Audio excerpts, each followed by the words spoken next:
Hey guys, welcome back to another video. I'm going to talk about some of the big things that are happening this week in Supercoach. I mean, Prues is a big in this week, so if you actually held on to him, you've done extremely well. And yeah, he's a big in. Might actually put him as my R2 from young to Prues. There's a few things I'm looking at here.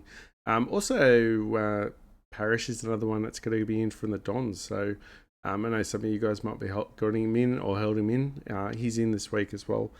A lot of people are looking at changing Stewart as well. So my take on it is you want to go, depending on how many trades you got left. If you've got low trades, go for the safer option. Go for the guys that don't get injured as much. For me, it would be Lloyd. He's someone who, gets about 22 games a year and barely gets injured. Scores consistently as well. If you have a look at his past history in the Supercoach, he averages 100 plus most games. If you want to go more of a risky move, you can go Hall. He's a bit of a discounted price. And he gets 150 average, not 150 average, but he scores 150, 120 at least. Could be a very sneaky in, so a lot of people will be jumping on him as well. Another one too. Now Gorn's coming in next week as well, so that's another thing to consider. But yeah, if you haven't got him, you can get Dawson. There's other players out there that are pretty safe. You just have a look at their history, see if they're missing any rounds out, like how many rounds they've missed out previously due to injuries. So some of the changes I'm going to look at too. Actually, last of all, some people are trading at Cripps as well. You can probably, Jack Steele is another midfielder that a lot of people are bringing in now. So Jack Steele is a decent guy to bring in. He will probably average about 110, 120 quite easy for season in, but it just depends how well his body holds up as well. He could be someone I've looked at my team. I've gone Cripps to Steele before, and Young to Prues. I've gone Heaney to Libertoire, and just look at just how they go. The reason why I wouldn't pick Liberatore,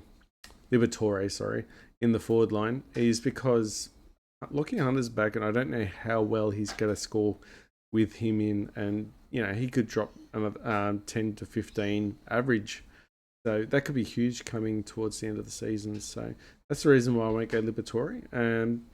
Cripps of Steel seems pretty good, but at the same time, I don't want to cop any donuts later in the season. High chance they might. So I'm just going to hold on to my trades for them now, and VC McRae, Captain Oliver. And that's probably it for there. Parrish was in, Gorn's in next week, Prues in this week. So they're the major ones. And then Laird is one that there's a bit of a rumour that he could be out this week as well. And what else? I'll be looking at probably keeping in English just for the time being, unless he gets extended injury. I'm not sure, but we just have to hold on to him at this stage because it was just a concussion at this stage. So let's have a look at. I'm just gonna have a look at the head-to-heads battles and see who's due for a win, who's not. So hold on one sec. Let's have a look.